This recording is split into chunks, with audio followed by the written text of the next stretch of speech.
가정의 달을 잘 보내고 계신가요? 남원저의 이연희입니다. 가정의 달이 아닌 매일이 가정의 날로 되새겨져야 하는 시대인 것 같습니다. 그 가정의 가장 중심이 부부 아닐까 싶네요. 그러면 부부는 한 개체일까요? 두 개체일까요? 오늘의 주제, 부부를 이야기하기 전에 먼저 시 한 편을 옮겨봅니다. 가지 않은 길. 노란 숲 속에 길이 두 갈래로 났었습니다. 나는 두 길을 다 가지 못하는 것을 안타깝게 생각하면서 오랫동안 서서 한 길이 굽어 꺾여 내려간 데까지 바라다 볼 수 있는 데까지 멀리 바라다 보았습니다. 그리고 똑같이 아름다운 다른 길을 택했습니다. 그 길에는 풀이 더 있고 사람이 걸은 자취가 적어 아마 더 걸어야 될 길이라고 나는 생각했었던 게지요. 그 길을 걸음으로 그 길도 거의 같아질 것이지만 그날 아침 두 길에는 낙엽을 밟은 자취는 없었습니다. 아, 나는 다음 날을 위하여 한 길은 남겨두었습니다. 길은 길에 연하여 끝없으므로 내가 다시 돌아올 것을 의심하면서 훗날에 훗날에 나는 어디선가 한숨을 쉬며 이야기할 것입니다. 숲속에 두 갈래 길이 있었다고, 나는 사람이 적게 간 길을 택하였다고, 그리고 그것 때문에 모든 것이 달라졌다고. 로버트 프로스트.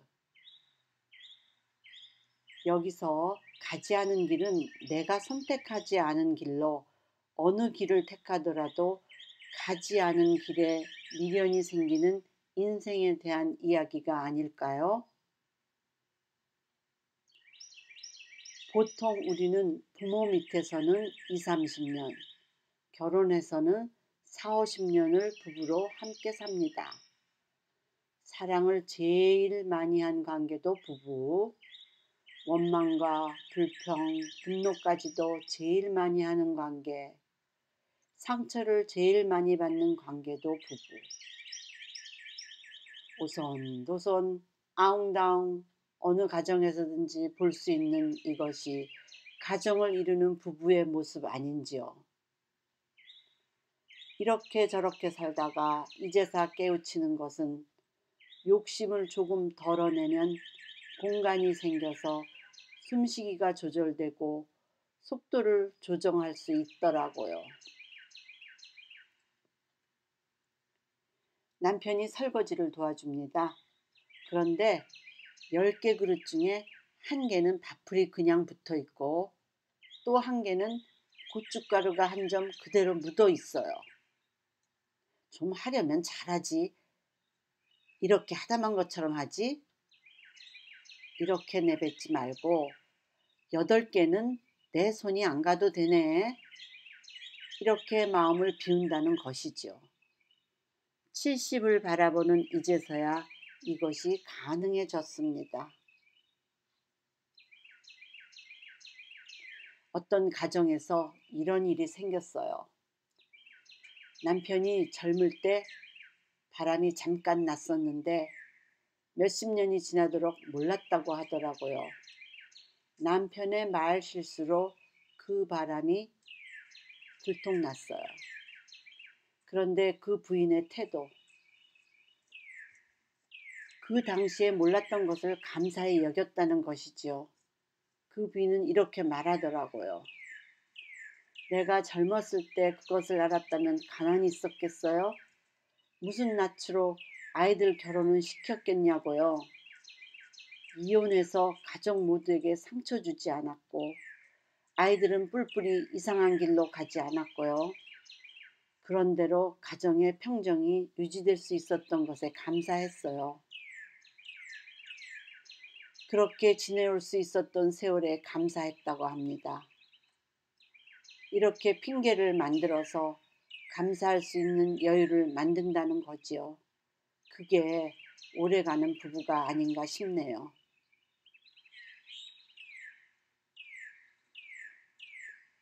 다음은 15살에 결혼해서 18년을 유배 생활을 하고 60년의 결혼 생활에 종지부를 찍으며 생을 마감한 다산 정약용 선생의 회혼시를 옮겨봅니다. 회혼시. 60년 세월 눈 깜빡할 사이 날아갔는데도 짙은 복사꽃 봄 정취는 신혼때 가꾸려 나고 죽는 것과 헤어지는 것이 사람 늙기를 재촉하지만 슬픔은 짧았고 기쁨은 길었으니 성은에 감사하오. 이 밤 목난사 소리 더욱 좋고 그 옛날 치마의 먹자국은 아직도 남아있어. 나뉘었다 다시 합하는 것이 참으로 우리의 모습이니 한 쌍의 표주박을 자손에게 남겨줍시다. 다산 정약용.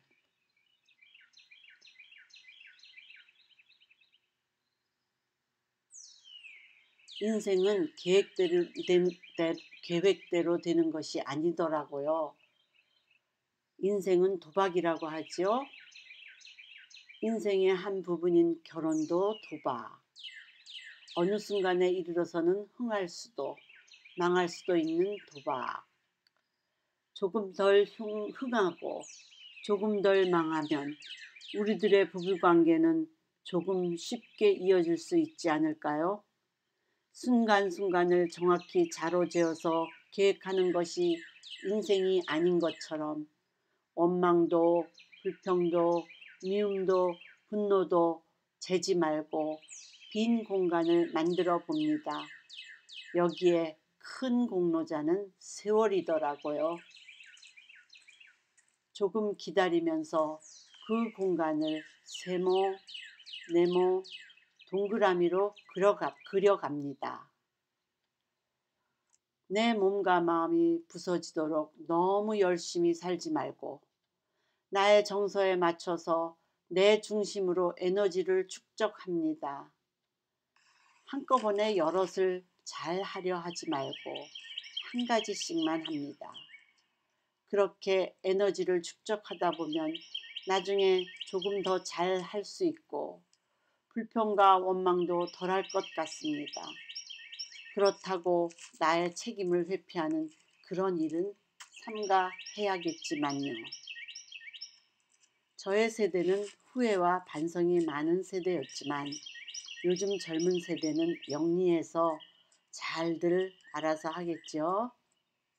조금 모자라더라도 내가 잃은 것에만 집착하지 말고 바라는 허상도 보여줄 허상도 없이 지금에 충실하고 내가 편하고 상대방이 편할 수 있는 것에 관심을 가지면 좋겠습니다. 해도 후회, 안 해도 후회라는 결혼. 그 결혼 파트너와의 동업관계에서 누구는 뭐를 잘하고 누구는 뭐를 잘하는가를 잘 따져서 서로에게 상처 주지 말고 손해도 입히지 않도록 너무 바라지 말고 너무 실망하지도 말고 오늘 하루도 많이 모자라지 않게 또 다른 내일을 기다리는 똑같은 우리 부부들의 기대와 삶이 되었으면 좋겠습니다. 마지막으로 조선시대의 작자미상 시조를 보겠습니다. 이 시조 가운데에 바릴러랴 다시 할게요. 바릴러냐 자일러냐라는 어려운 시기가 있었습니다. 그 뜻은 밟고도 남아 한 자나 더 남았다는 뜻이라고 합니다. 사랑이 어떻더냐 사랑이 어떻더냐 둥글더냐 모나더냐 길더냐 자르더냐 바릴러냐 자일러냐 하글이 긴 줄은 모르되 끝관대를 몰라라. 작자 모름. 자, 나 먼저 부부의 사랑이 모나면 다듬어 둥글게 하고 짧으면 조금 더 길게 이어봅시다.